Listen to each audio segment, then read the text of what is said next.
Bem-vindos novamente. Neste vídeo vamos falar das várias classificações dos movimentos e das tarefas motoras. Na fisioterapia, na educação física e no desporto, a classificação das tarefas motoras permite selecionar abordagens de ensino adequadas para cada tipo de movimento ou de tarefa motora. Como iremos ver em vídeos mais à frente, para cada uma das tarefas motoras há métodos específicos e diferenciados para treinar essas tarefas motoras. É por isso que é importante conhecer esta classificação, quer dos movimentos, quer das tarefas motoras. Mas antes de avançarmos para a classificação das tarefas motoras, vamos definir alguns conceitos. E vamos começar pelo conceito mais simples, o movimento. O movimento é considerado a mudança física do corpo ou de uma parte dele, resultando em uma alteração da posição ou da postura do corpo ou do segmento do corpo. De uma forma mais simples, o movimento é visto como a deslocação de um segmento corporal no espaço em relação ao tempo. Por exemplo, no exemplo que está aqui, no contexto de limpar o chão, um movimento é a ativação dos flexores do ombro e dos extensores do cotovelo para chegar com a esfregona o mais longe possível. No extremo oposto, temos as tarefas motoras. Não é mais do que um conjunto de movimentos, ou seja, deslocações de segmentos, pode ser da cabeça, do corpo ou dos membros, adquiridos pela experiência e pela prática, ou seja, dependentes da aprendizagem motora, que permitem atingir um resultado final, neste caso que é limpar o chão, com o máximo de certeza e o mínimo de dispêndio de energia, ou de tempo e energia.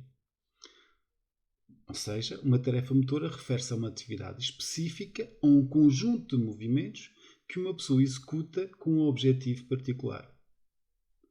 Voltando a este caso, ou seja, a tarefa motora que é limpar o chão com a esfregona, esta tarefa motora engloba uma série de ações específicas de movimentos, como por exemplo segurar a esfregona, estar de pé, fazer movimentos de flexão e extensão do membro superior, com o objetivo de limpar o chão que estava sujo.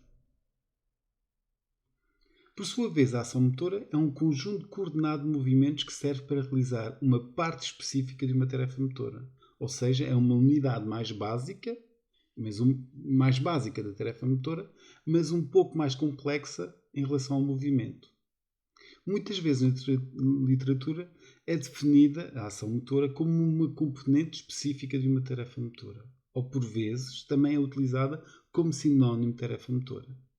Em inglês é utilizado muitas vezes para definir tarefa motora, motor skill, ou também se pode utilizar motor action. Em relação aos tipos de movimentos, no que diz respeito ao nível de processamento, ou seja, ainda não vamos para as tarefas motoras, vamos classificar os movimentos em relação ao tipo de processamento do sistema nervoso.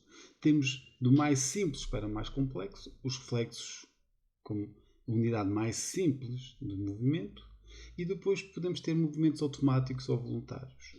Os reflexos são respostas motoras automáticas, involuntárias e inatas a estímulos específicos. Quer dizer que, e estereotipadas.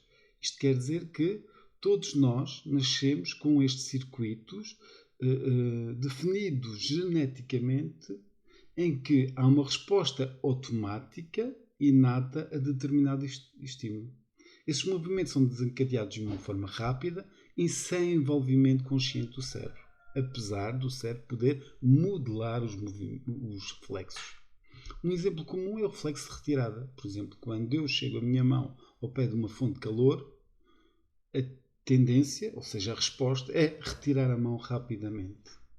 Ou seja, os meus receptores periféricos sentiram a fonte de calor e transmitiram através dos neurónios sensitivos a informação até a minha medula, e esta, muito rapidamente, ativou os neurónios motores que permitiram a retirada da mão. Isto é um reflexo. É um movimento estereotipado, igual em toda a gente, inato, e tem como objetivo, a maioria dos reflexos, tem como objetivo a proteção do organismo. No extremo oposto, temos os movimentos voluntários, ou também chamados movimentos orientados para um objetivo.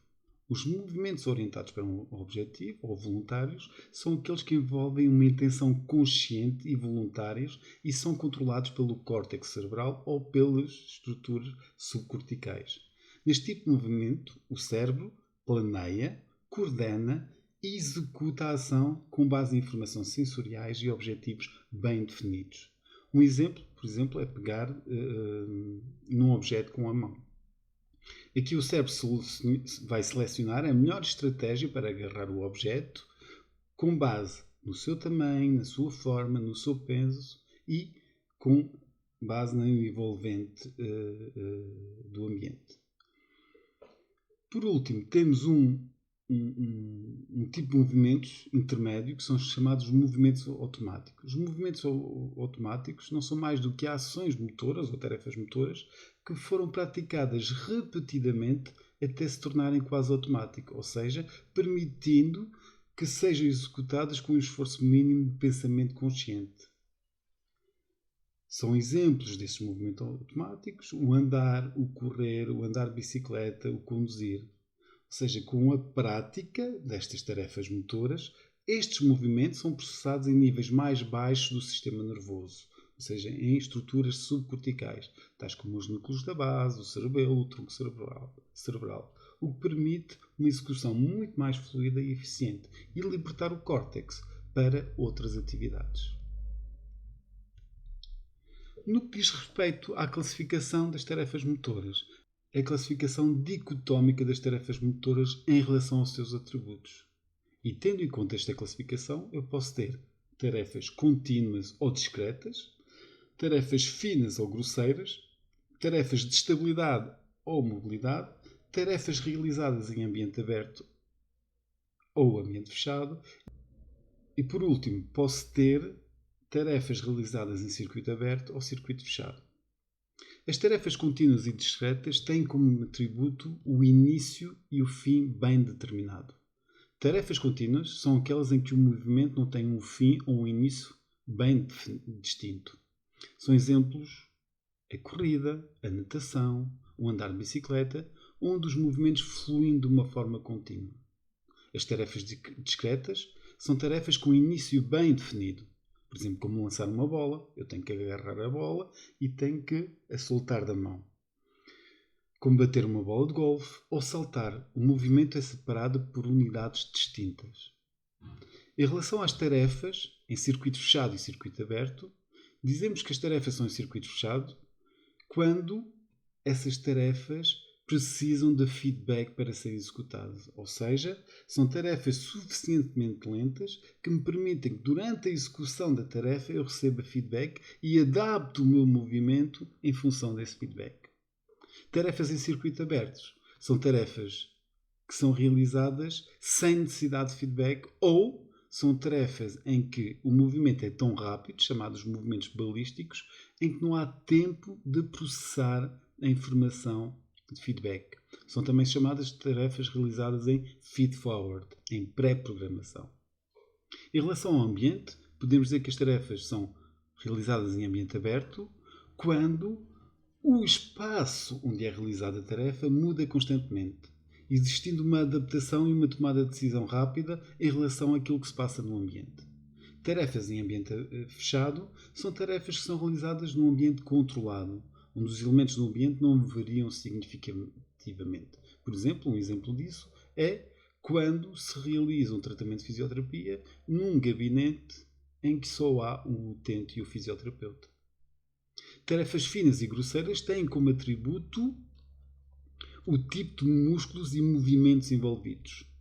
As tarefas finas são tarefas que envolvem movimentos delicados, finos, precisos, em que utilizamos predominantemente os músculos mais pequenos, como por exemplo escrever, costurar ou tocar um instrumento musical.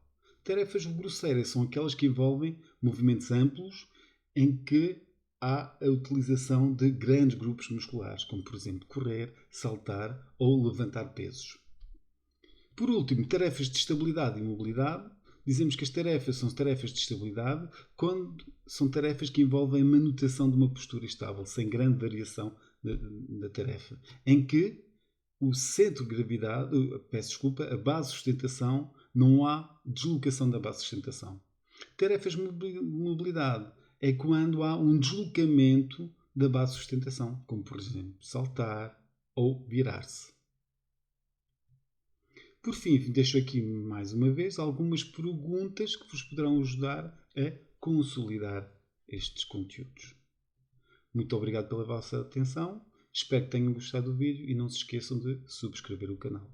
Até à próxima.